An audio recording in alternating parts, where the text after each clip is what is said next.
Good morning, everyone here, and good afternoon if you're joining from Asia.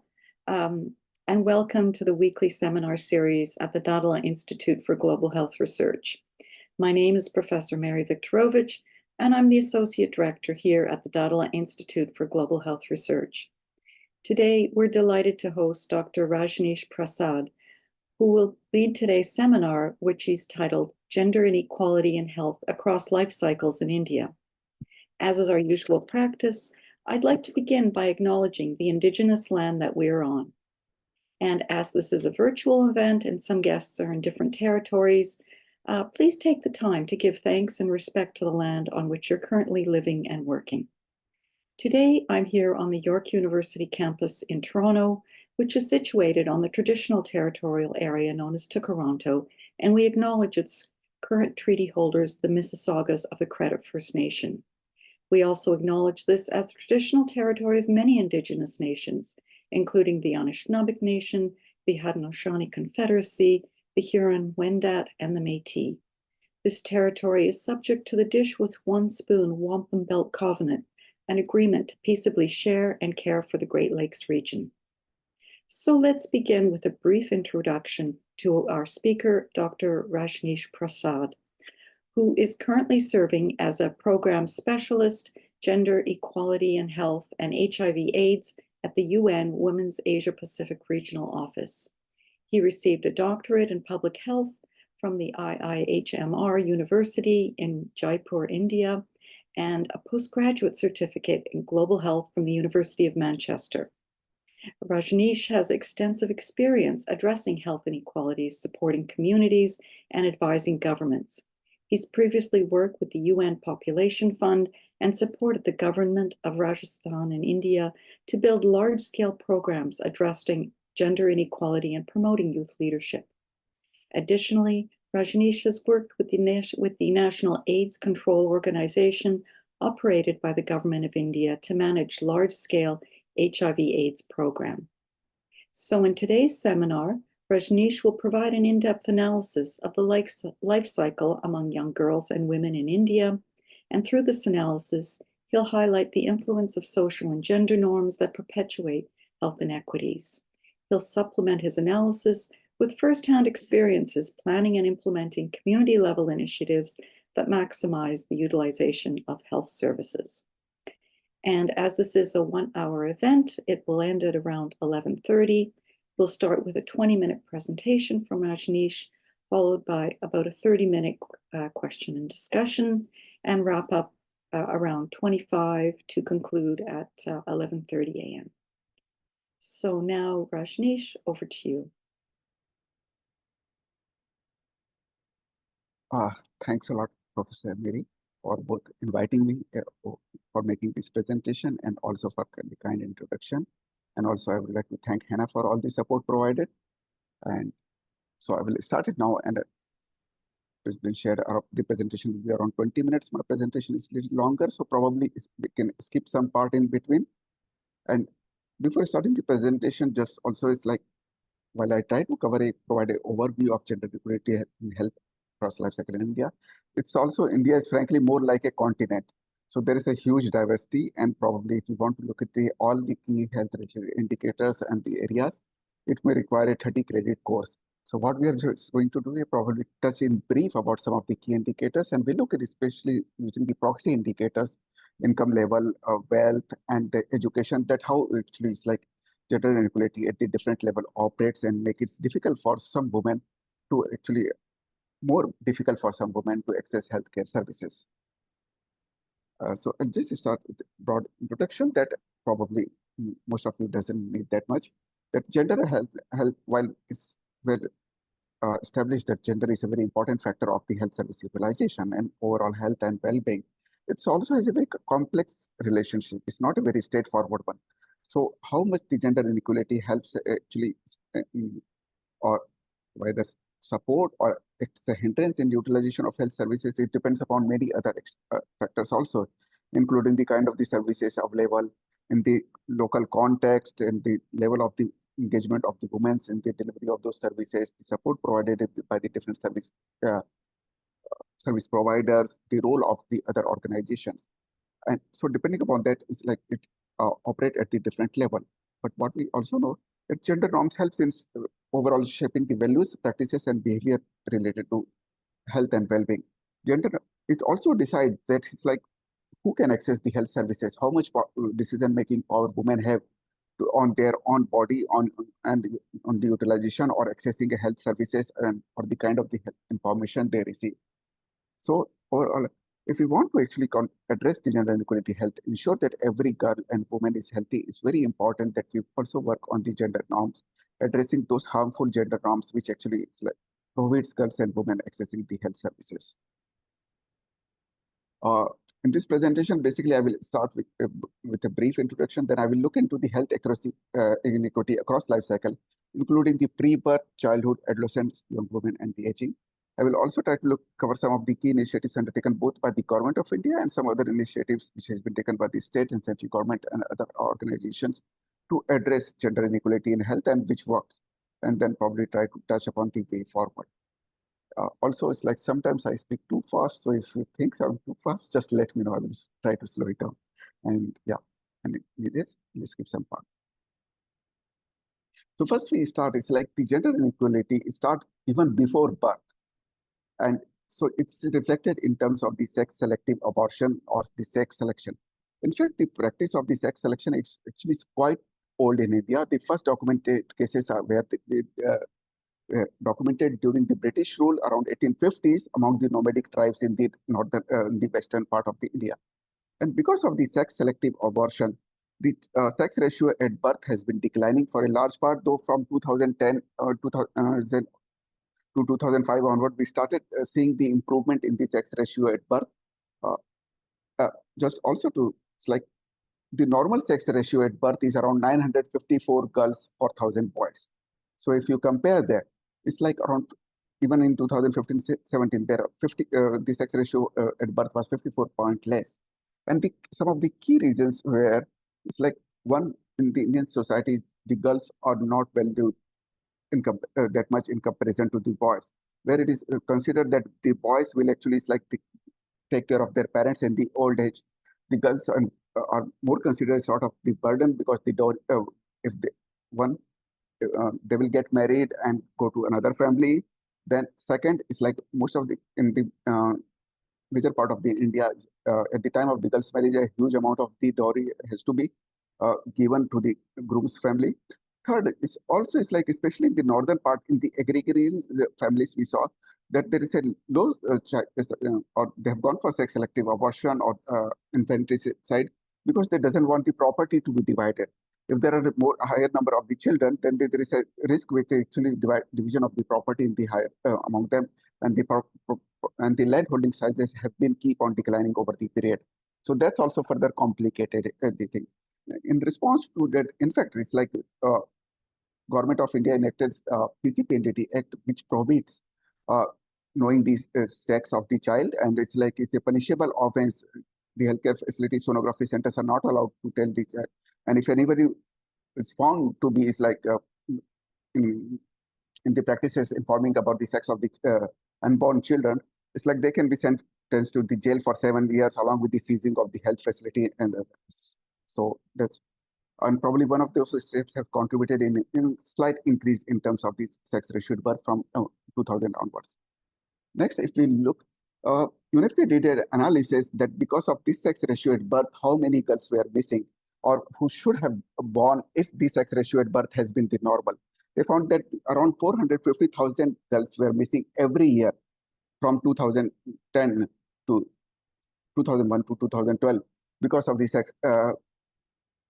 So out of these 450,000, close to 60%, that is around 300,000 girls were missing because of the sex selective abortion or sex selection, while another 150,000 girls were missing due to the higher infant mortality rate among the excess infant mortality rate among the girl child. The next, we try to look into this infant mortality rate. In general, overall, the infant mortality rate has been declining in India, and it has been declined by around 21 points in the last 20 years. But still, if we see, and the infant mortality rates remain high, it's close to 30 in 2019 overall, which is, and in comparison to the Canada's infant mortality rate is 4. So it's like a huge difference is there. And also within that, there is a significant difference in terms of the infant mortality among the male and female. In most other parts of the world, actually the infant mortality rate among the female child is lower than the male because the females are supposed to be more healthier. But it's the post-birth biases which here come into the picture.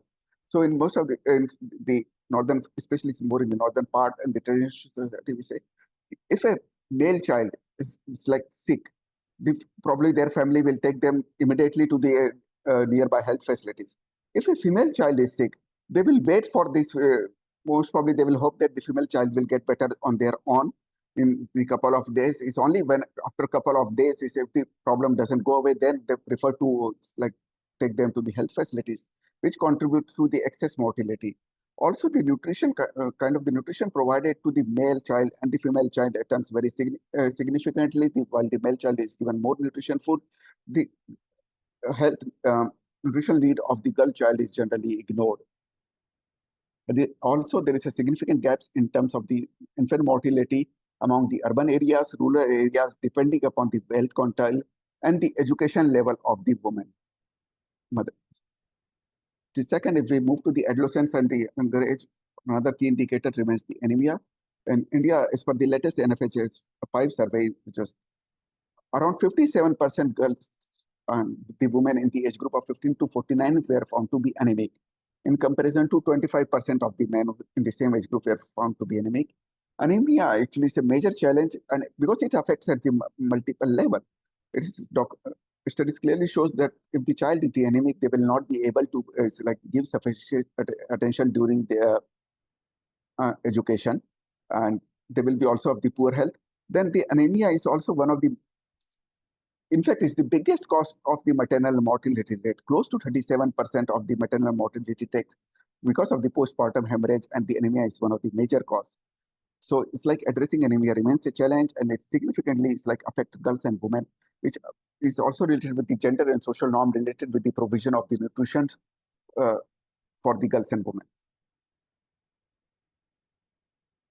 Next, we'll try to look into the menstruation. The challenge is like something which is very natural part of every woman's life. It's still remain a kind of the taboo in most part of the country, and it's like we don't talk much openly about it. And the variation is significant, especially in the urban areas. We still see there around 9 out of the 10 women actually use safe methods during the menstruation, including the local sanitary napkins, tampon, or menstrual cups, while in the rural areas, just only 7 out of the 10 women use the safe methods during the menstruation. And it's actually very significantly from the depending upon the education level, or for the women who girls and women who have completed more than the 12 years of schooling, around 90% of them uses the safe and clean methods, while only if the among the girls with no schooling, only 44% uses. And also it's like while it's also study shows that the menstruation is one of the lack of the menstrual facilities, including the clean water in the schools, is one of the major causes which actually disrupt the girls' education. And often they found to be, on average, many of the girls going to the school found to be the absent for 2 to 3 days in a month because of the menstruation, lack of the clean water and sanitation facilities in the public schools. And also, when I think it's time to end my presentation, just 2 or 3 minutes before that, let me know, Hannah, please. The other challenge, especially in the terms of the health we face in the country, is the high prevalence of the child marriage. While the child marriage has declined from close to half from 1992 to 2015, from 54 to 27%, especially in the rural areas. If we look, 1/3 of the girls still get married as a child, that is below the age of the 18. And child marriage actually affects at the multiple level. The girls who get married at the early age, they have to drop out from the education. So the overall the education is that doesn't complete their education. The second, most of the also end up becoming the pregnant at the early age. and at the age which they are not ready. So it's also create a kind of the high risk for their health during the delivery, and high risk for their health, and also the risk toward the health of the child. And while there has been many initiatives have been undertaken, and child marriage is illegal, the practice is still common in the northern part. If we look at it's like the difference between the median age of the first marriage, depending upon the education level, it's like the girls who have completed more than 12 years of the education, their median age is 22.8, while the girls who have, without any schooling, their median age was 5.7 years lower. So education, especially the education, is one of the very important tool to improve the both address several of the issues, including the child marriage, including the health, including the access to the menstrual facilities. But still, there are the gaps still remain in some of the northern states, like in Bihar. The female literacy rate is just 54% in comparison to around 74% of male. So huge gaps remains the literacy rate among the girls and among the women and men, especially in the northern part in the country. In terms of the teenage pregnancy, around 7% of girls actually became pregnant before the age of 19 years, which is in comparison to Canada is around, in Canada is around 4.4. And also it's like, we see there is a huge gap, variation depending upon the level of the schooling. So if from the girls who have completed the at least 12 years of the schooling, in comparison to them, the girls without schooling have actually 4 times higher the teenage pregnancy rate. And it also very significantly in the rural areas, teenage pregnancy rate is double of what is in the urban areas. And it's also depends significantly among the well quintile, which is among the lowest well quintile.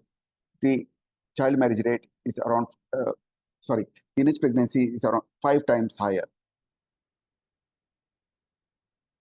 So from moving from the adolescence and the young age, if we look into the selective pregnant, India is one of the highest, I will not say India, but in general, is the infant mortality, maternal mortality rate is quite high, which has been declining from 2014 to is declined from 130 in 2014 to 97 in 2018-20. The challenge again is like there is a huge discrepancy in terms of the maternal mortality rate. So some part of the India, like especially in the southern developed states like Kerala, has the maternal mortality rate of around close to 44, as good as any other part in the world. While some of the states like Assam has a maternal mortality rate of the 195. A state like Uttar Pradesh has a maternal mortality rate of 173, which is significant because Uttar Pradesh alone has the population of equal to entire Europe. So if you take into the consideration the maternal mortality rate of 173 for a population of the Europe, the actual number is actually very high of the number of the mothers who are dying during the delivery. Similarly, the another factor is related with the maternal mortality and institutional birth is in terms of the antenatal coverage. While the antenatal coverage has been increasing, the coverage of 4 NC services still remain low, around 59, while the NC during antenatal coverage has been increasing around the first trimester has increased to the 70%. But again, the gaps remain, especially in the rural areas, is much lower in comparison to the urban areas. And then if we look to the difficult areas, the tribal areas, or the indigenous population, the desert areas, the gaps is actually very significantly high. It's also reflective of in terms of the broader lack of the education, lack of the facilities, and the poor status in these areas.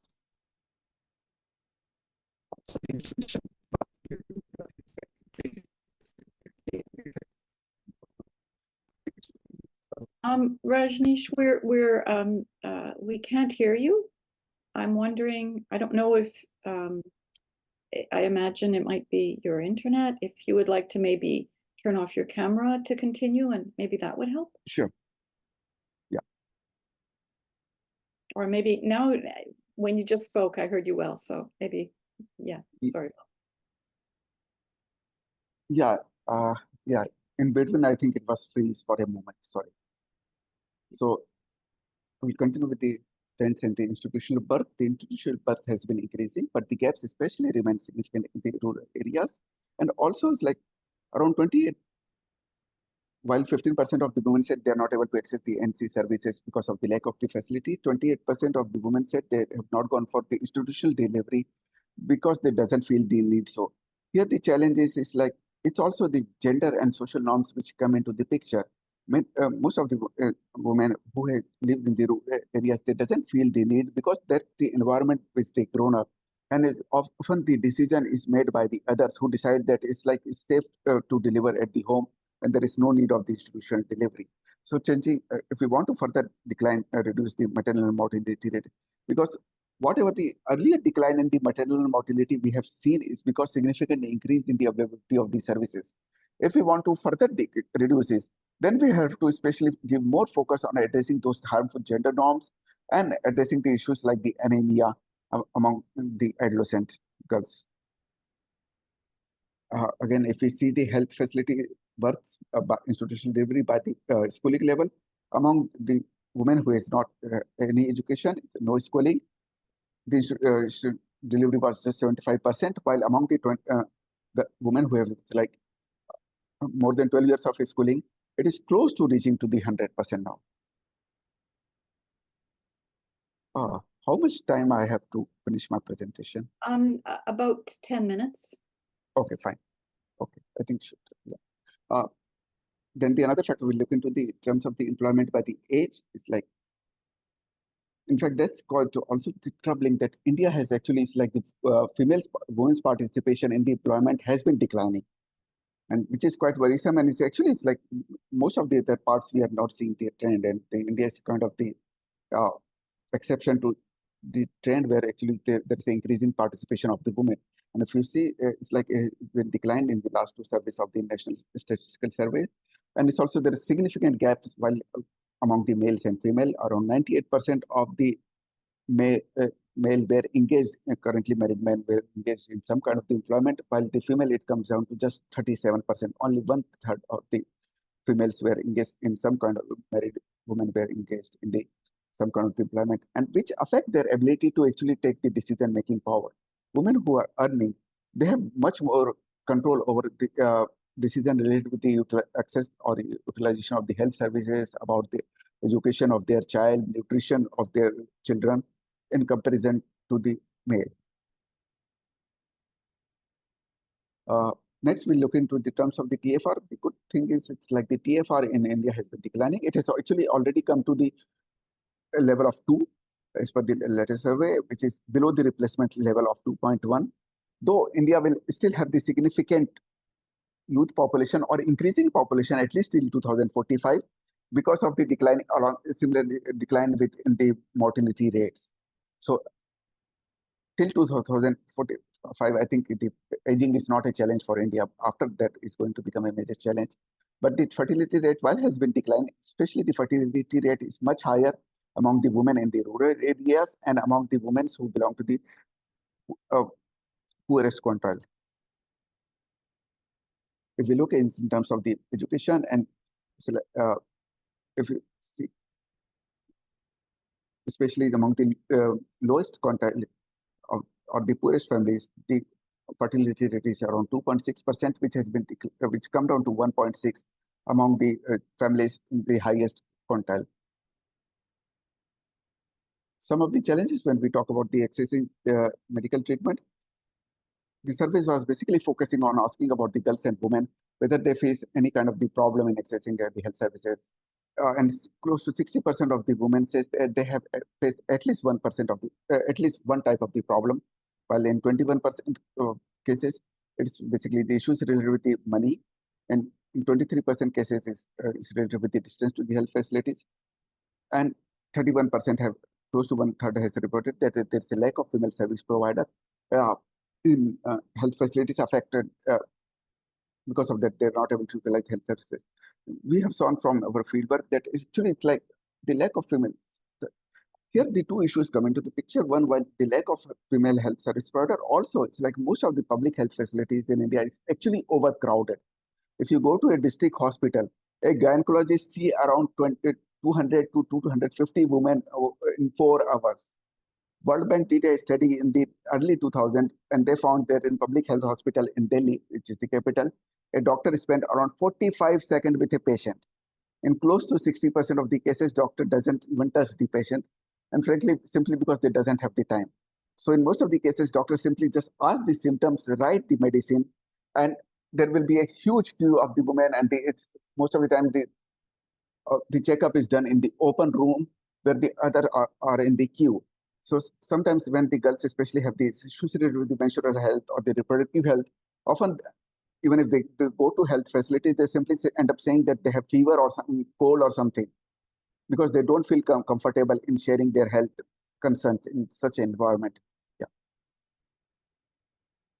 Then if we look into terms of the control of the women's agency and acceptance of violence, while 56% of the women said they are allowed to go alone to the market, and 52% of the women said that they are allowed to go to the health facilities. The issue here is, while another part is that 48% of the women are not allowed to go alone to the health facility. But even in the cases where the women are allowed, the problem with the word is allowed. In most of the cases, they still think if the male has given the permission, then they can actually go to the health facility alone. So the lack of this decision-making power affect the type of the services they can utilize, access to their knowledge, which ultimately hinder their health. So only 42% of the women in India are allowed to go alone to all three places, that is the market, health facility, and outside of their village or the community. Another issue is like the violence is quite common among these, like especially among the married women. So around 32% of the ever married women have experienced some kind of the violence. And the challenge is like there is high acceptance toward the violence, which around 45% of the women and 44% of the women believe that a husband is justified to be beating his wife depending upon the certain conditions. It's like the condition it includes the provision of the food or saying no for the sex. If we look into terms of the ownership of the financial assets and the mobile phone, especially among the women, there is a huge gap that remains in the rural areas. In only 49% of the women in the rural areas say they have money and they can decide to use. The control over the money is very important because it gives you decision-making power. The women who have more control on the women on the money, they have more access. Generally, have found to have the higher utilization of the health services. In last couple of years, it's like there is a significant improvement in terms of the opening and the bank account, especially focus given by the government in terms of the opening the zero balance bank account for every citizen. And another major discrepancy exists in terms of these access to the mobile phone. Only 47% of the women in the rural areas on their phone. Owning the mobile phone is becoming a very important with the increasing digitalization. So most of the now services are getting into digitalized, which need access to through the OTP. So if you want to have a bank account, if you want to access any kind of these services, you need to have a mobile number and share your OTPs to access those services. I think we are coming to the last part of this presentation. We just look into terms of the feminization of the aging challenge of the feminization of aging. While in general, the sex ratio is around 951 among the old aged population, that is 60 plus age group, it is actually increases to 1078.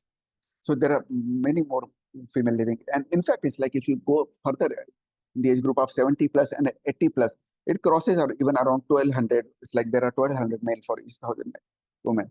And the challenge is like most of the women in the like there is a significant number of the women in the older age, they are alone or widowed. They have no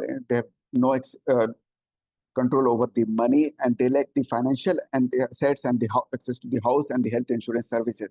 So it's like there is a high level of the poverty, especially in the aged population. Roughly, we'll talk about. I'm not going into all the initiative which is undertaken by the government to the improve maternal health and the reproductive health services. Broadly, these initiatives can be divided in the three categories. One initiatives One set of the initiative which include these like the provision of the financial and support to support the women in the delivery, institutional delivery in the public health facilities. So women get around, in the rural areas get 1,400 rupees for delivering in the institutional facility. In the urban areas, they get the 1,000 rupees. Along with that, it's like all the costs associated with the delivery in the health care services facilities are free of the cost. The second set of the initiatives actually focusing on the strengthening of the healthcare facilities and improving the quality on the healthcare services. So it's basically focusing on the creating new wards, maternal child health wings, and strengthening the ICUs, improving the availability of the radiant warmers, and then moving to the soft skill part where increasing the strengthening the capacity of the healthcare service providers, providing them the mentoring support, ensuring that they have the necessary skills and the instruments required to provide the reproductive healthcare services. While the third level of the intervention basically focus on the data part. It's including this like the better data collection system, institutionalizes using this data for the planning and the monitoring purposes, and strengthening the maternal and child health death surveillance systems. Some of the other initiatives which has been undertaken by the government and the other agencies, one of the most common is actually the provision of the conditional cash transfer schemes. So one of the initiatives which, when I was working with the government of Rajasthan, we helped them to design a conditional transfer schemes which provide the girls at the age of 8, provide around 100,000 to the girls and women, to the girls till the age of 18 on achieving certain milestones. First, it's like the delivery in the public health facilities. The second, completion of all the vaccination. Third, getting enrollment is the school. Fourth, completing the 5th class. Sixth, completing the 7th class, and then complete 10th class, and then completing the 12th class.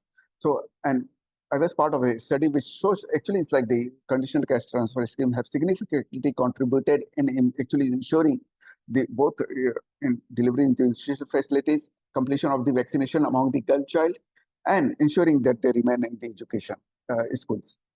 Then some of the other initiatives, which include the health insurance initiative. So it's like under the Pradhan Mantri Jan Arogya Yojana, every like eligible person has been provided health insurance of 500,000 per year for accessing the healthcare services facilities in any private or public health facilities.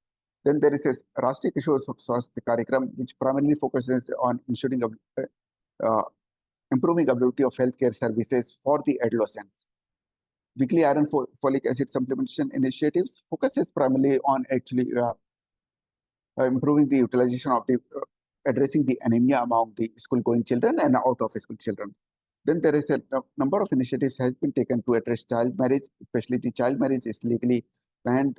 The second is like the initiative has been the one of the priority under the giving the conditional cash transfer scheme was also like to if the girls are able to complete their education till the 12, then the child marriage rate declines significantly among such girls.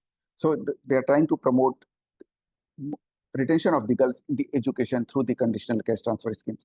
Another schemes which is not mentioned is basically improving the community participation through formation of the community groups at the village level, trying to engage more community members in terms of the planning and delivery of health services.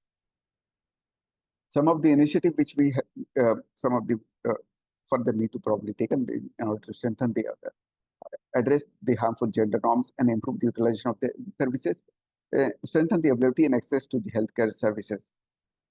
The challenge is like one thing, as I've focus more on the gender-related health indicator. One major challenge is also like especially in the rural areas, in the tribal areas, in the difficult to reach areas, the number of the healthcare service providers declined significantly. Especially in the rural areas, in some of the indigenous population and desert areas, the vacancy rate for the gynecologists is close to 70%.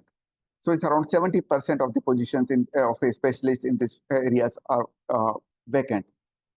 So providing delivery of healthcare services itself remains the challenge. Then the gender and social norms, especially the norms which decides in poor nutrition for the girl's child, preference towards the son, sex-sensitive abortion, neglect towards the girls' health. It's like consider them as a burden. Actually, it all contributes to the poor health outcome among the girls and the women. There is also need to address the girls and women holistically. A large part of the focus in the government has been in improving availability of the healthcare services, but the challenge is unless we address these broader norms, including their empowerment, giving them the more control over the money and the assets, we will not see much difference, significant changes in terms of the healthcare service utilization. Then streamline the process to receive the benefits of different schemes. The challenge is both the healthcare system and the delivery of these services are very fragmented. While most of the time I've talked about this initiative which has been undertaken by the Government of India, considering there are 32 states in the country, each state have their own at least 10 to 15 different schemes focusing on the girls and women and with the health and provision of the conditional transfer or focusing on the empowerment of the women. So it becomes very difficult actually. It's like the eligibility criteria is different, the process to receive those benefits is different. So most of the time, it's like the rural women, the women who have no schooling, who need it most, are the ones who are deprived most also. Then more focus is required on the girls and women in the vulnerable settings, especially in the rural areas. The out-of-school girls, they lack the skills and they lack the knowledge, and often they get neglected from this healthcare system. And focus is required on education and agency building on the girls and women. We do see the girls, women who have completed 12 years of schooling have significantly better health outcomes than in comparison to the girls who have without any schooling. And the women who have more control on the decision-making power related with on the decisions related with the health, related with the education, related with the finance, they are much better than the girls and women who don't have. I think I will end my presentation over here. Yeah. Okay, well, thank you so much, Rajnish, for that really comprehensive and insightful presentation. You've highlighted so many areas and, kind of conveyed the complexity as well. Let me begin with a question and then we can open it up. And I'm wondering, you mentioned that there are initiatives to prevent teenage marriage, for example. Could you talk about them a little bit? Is there legislation at the national or local level, or how does that work? Sorry. Yeah. So I think the initiative it's like the two level. One at the legislation level, child marriage is illegal in the country, though still it takes place, but it is illegal. So if the parents have or anyone who was found to be engaged in actually promoting the child marriage, they will be sent to the jail. And if someone actually has also, the law also provide the provision, if someone has married as a child, once they become adult, they can actually get their marriage void at any point till the age of 25. So this is one part. The second part, what there has been many states, in fact, when I was working with the Government of Rajasthan, we helped them to design a comprehensive strategy which include these like the awareness generation campaign, and then the provision of financial incentive to ensure that the girls remain the education and they are not married by the age of 18. So both at the community level, the focus is more on changing community norms through working with the community members, creating awareness about the harmful impact of the child marriages, then providing financial incentive to ensure that the girls complete their education and they are in good health. Third, and ensuring that the legislation related to child marriage is actually enforced very strictly. But the challenge is, unless you change the community norms, often what happens, we tend to forget that the people who are supposed to implement those legislation, including the police and other, they come from the same society. So if there is a acceptance of the child marriages in this society, it's become very difficult to enforce those legislation. Thanks. Okay, thank you. Yeah, very, very complex. So I would open it up to any questions or comments. There's so many areas we could touch on.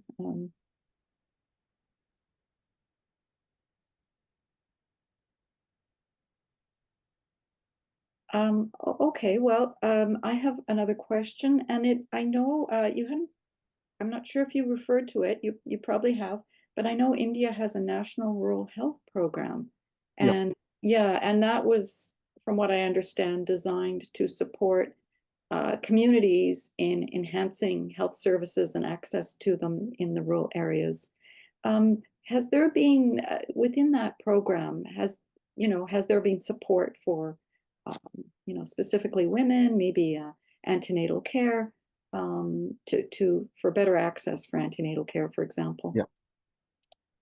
So considering the time shortage of the time, actually, I have not gone into detail into many of these initiatives. So National Rural Health Program, now it has been merged. Earlier, there used to be National Rural Health Program, and there's a National Urban Health Mission. Now they both have been merged to become National Health Mission. So National Health Mission actually is like a umbrella of the initiatives. So some of these schemes we should talk about: Janni Suraksha Yojana, which include the provision of 1,400 for the women who deliver in the institution facility in the rural areas, and 1,000 rupees for the women who deliver in institution facilities in the urban areas. So that's also part of the National Health Mission. The second is like there is also provision. There are the ASHAs. ASHAs is basically community level healthcare workers. So it's a provision for incentive for them to bring women to the healthcare facilities for antenatal checkup. There is a lot of been focus now even to improve coverage of the antenatal care services, and we see also increase in terms of that. So the girls and ASHAs are community healthcare workers are given incentive to bring the women to the healthcare facilities for antenatal checkup. The another initiative, something is called Village Health, Nutrition and Sanitation Committees. It has been formed at every village level. It includes the auxiliary nurse-wise, that is the ANM, who is kind of provide the services at the community healthcare services at the community level, ASHAs, who are community level volunteers, and some other members from the community at the village level to develop a kind of the village health plan, which include this like they regularly document who are the pregnant women, how many NC services they have taken, how many are there due, and is the responsibilities of the ASHAs to actually follow up with every woman to ensure that they access the antenatal care services. Then 3 years back, 4 years back, the Government of India also launched something called the Prime Minister Surakshit Matra Abhiyan. So that also focuses on, actually it's like ensuring that the women get actually at least 3 health checkup. Pregnant women get at least 3 health checkup by gynecologists in the healthcare facilities, at least in the 3rd month, 6th month, and in 9th month. So they are also trying to increase this. Similarly, an initiative was launched to address the challenge of the anemia among the pregnant women also. So there has been an attempt in terms of all the healthcare, all the services related, including the ambulance services, delivery in the public healthcare facilities, medicine, provision of food. It's all is free of cost. Okay. Okay. And is this like locally distributed within the communities and villages, the food that is? No. So I think the food has got the 2 part. One is the food which is given to the children and the pregnant women. There is something called the Anganwadi centers. It's there the population of 1,000 people at every village. So from there, the pregnant women and the young children who are below the age of 5, who don't go to school, they get the nutrition food. While there is also provision of the food for the women who actually admitted in the healthcare facilities for the delivery. I see. Okay, well, thank you. Thank you so much. Dr. Mehta, you have a question. Please go ahead.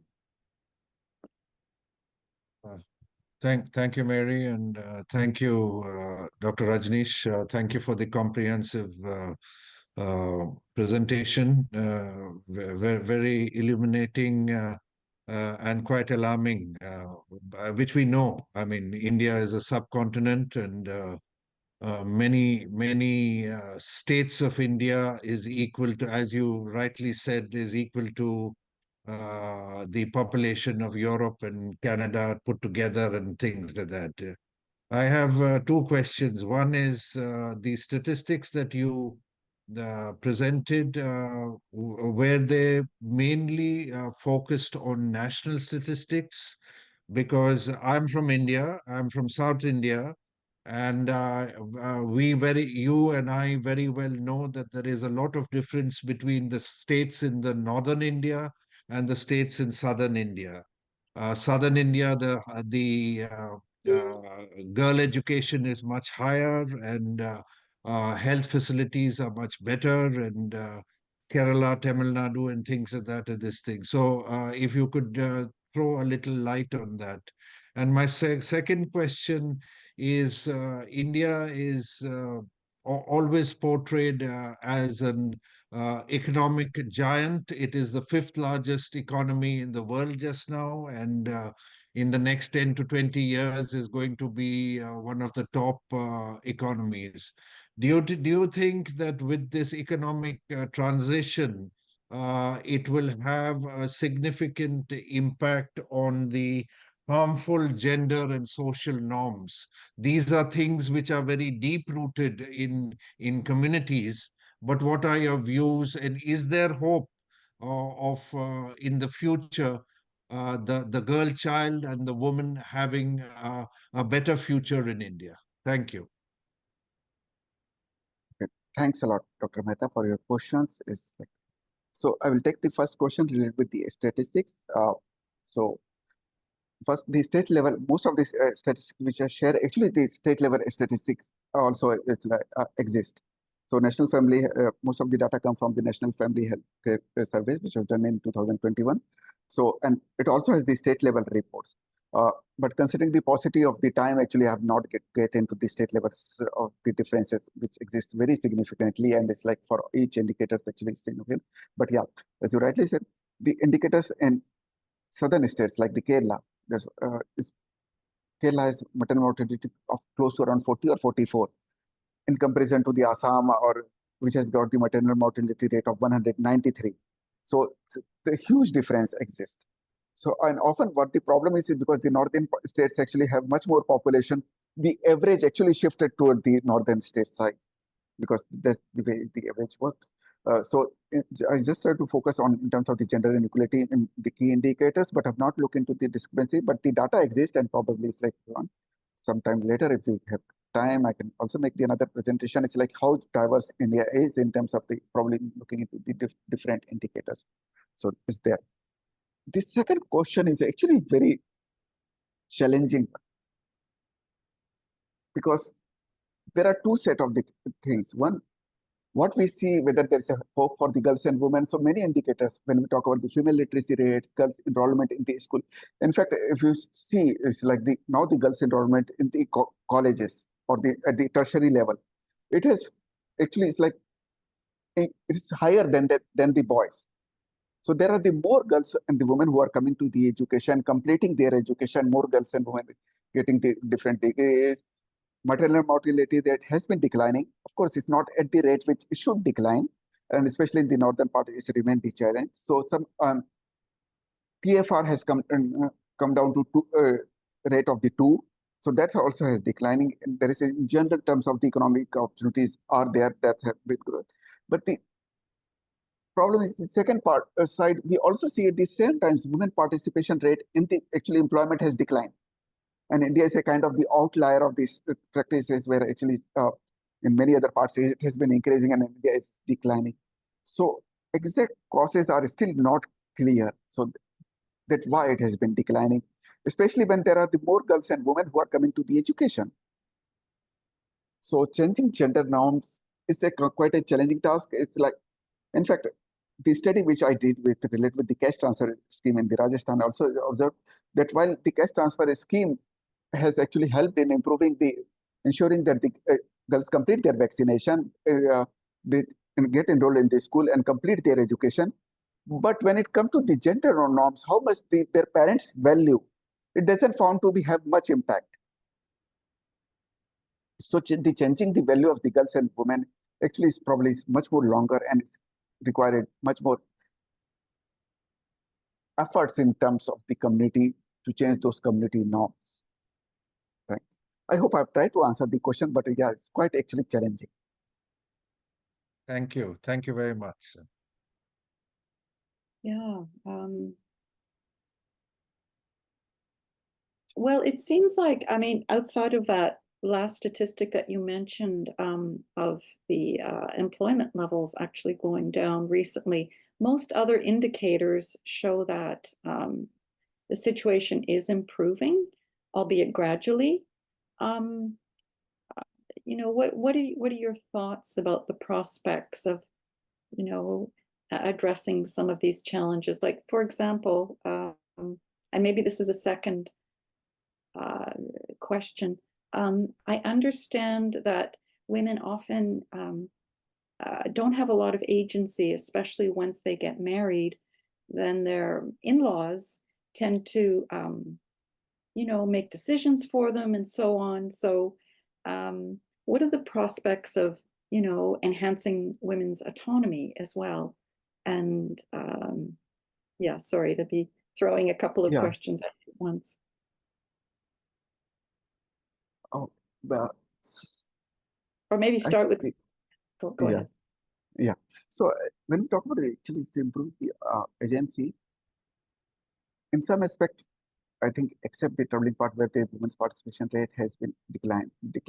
The last couple of surveys shows that in terms of the decision-making power, there has been continuous increase. While the increase has been slow, but there has been increase. Similarly, when we talk about the acceptance of the beating of the wife, that has also declined in last couple of the surveys. The gender-based violence I think around 10 years back was close to around 50%, which has come down to 33%. So still there is a significant number, but it has been declining.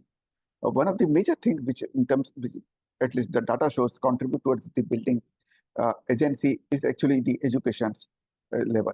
Because when the girl complete actually the education till the age of at least of 12 years, they get married at the much later age in comparison to the girls who are women who are actually without any schooling. Which also contributes, it's like they have more autonomy in terms of taking the decision making. They probably have more economic opportunities also. And also it's like they get pregnant at the later age, they have the child rearing at the later age. So it's like there is much more opportunity for them to be getting into the employment in the other areas. So I think, and that's where even there is a lot of focus, especially given to ensure that the girls enroll in the school and complete their education. So if you see most of the conditional, in fact, I think that IIP is one of the education institutions done a study, and there are currently there are 23 to 25 different conditional cash transfer schemes are available because each state has their own scheme. And most of this scheme actually primarily focus on the girls' education. So they're trying to improve it. Last couple of surveys, especially some northern part, if you see, leave it. It's like the female literacy rate has been significantly improving. The girls' enrollment in the colleges and the tertiary education is already higher than the boys. Yeah, that was a very interesting statistic that you mentioned, and I think that's happening elsewhere. I believe in Canada, even, for example, in medical school, there are more women in medical school than men. So I don't know if that trend is happening in India, but for example, as you mentioned, some women don't feel comfortable with a male provider in, for example, antenatal care or gynecological services. So yeah, I don't know if there's going to be an increase in women in the medical profession, but that probably... Actually, there is, sorry. I think there is an increase in the girls in the medical education, especially if you both at the level of the doctors or specialists, and even at if you see the nursing level, around 80% of them are female. So there has been increase in terms of in fact, it's also like they come down to the gender norms related with the nature of the employment. So it's like some of the jobs like the nursing is supposed to be more predominantly for the girls and women and supposed to be for them. While at the same time, while the girls enrollment in the schools and the colleges have been increasing their participation in the STEM courses, the technology related courses, is actually much lower than the boys. So there is also kind of the gender norms coming to the picture, scene where they will go. So it's like there is a higher acceptance of the girls going into the medical education. So that has been increasing. But the challenge is also, it's like most of these healthcare practitioners also prefer to be in the actually urban areas. When I was working with the government of Rajasthan in India, which is one of the desert states, frankly, I can't even blame the government, because the government tried to come up with these schemes to give a significant kind of the cash incentive to the service provider who is willing to go to the rural areas. But but no one is interested. The challenge here comes is like, even doctors, others, they also need a broader ecosystem where your child will go to the school, you know. So those questions come in the rural areas. There is a less opportunities for their children to go to the good school. So how that will happen? So because of this, many other issues, factors, also the availability of the healthcare services, especially in the rural areas, remain the challenge. Then there is also significant wage gap is there among the healthcare providers who engage in the private sector, and those who are in the public sector.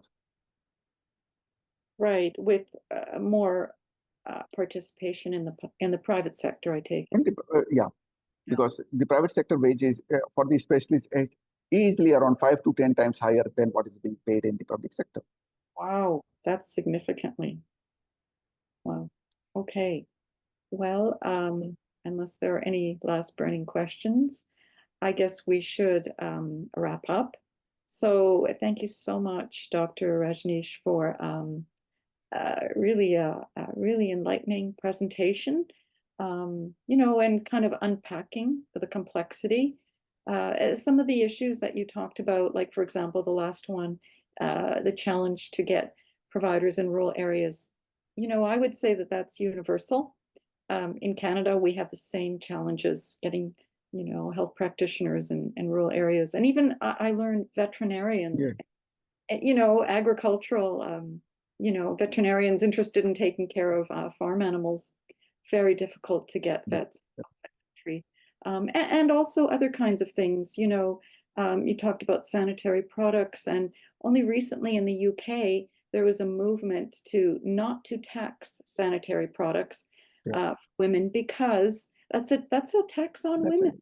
Don't have, right? And I think in Canada, we're still taxed. So as far as I can recall, unless someone, participating can enlighten me otherwise. But yeah, so I think the challenges, they're there for India and they're complex, but, I think women still face challenges all over the world. So this has been a great spotlight on that, your discussion. And I guess one final question, have you published any of this data that you talked about today?